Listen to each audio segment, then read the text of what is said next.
এটা করলা ভাজি হবে। কি কি আছে এখানে? পেঁয়াজ, মরিচ কুচি,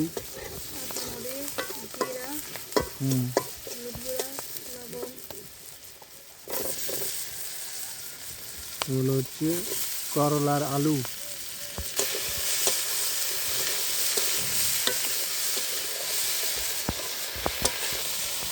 অনেকে করলা ভাজি খেতে পছন্দ করে না বা করলাই পছন্দ করে না, কিন্তু আসলে করলা যে স্বাস্থ্যের জন্য কতটা উপকার যদি জানতেন তাহলে শুধু করলাই খেতেন। এটা কতক্ষণ ধরে ভাজবে? কেমন ধরনের উত্তর এটা? অবশ্য তরকারিতে তেল কম দিলে তরকারিটা স্বাস্থ্যসম্মত হয়, আর অতিরিক্ত তেল খাওয়া উচিত না।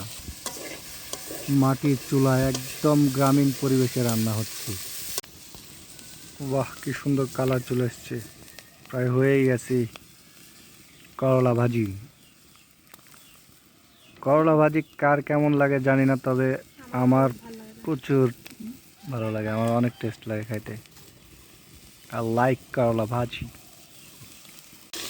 ছোট থাকতে করলা ভাজি কি বলতেছিলাম জানো? কলিজা ভাজি, কলিজা ভাজি, কলিজা ভাজি।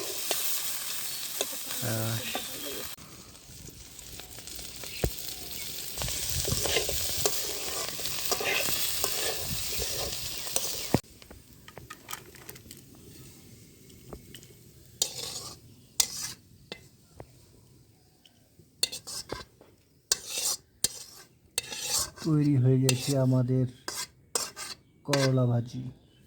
ইয়াম্মি। রোজা আছি, নাহলে একটু চেখে দেখতাম।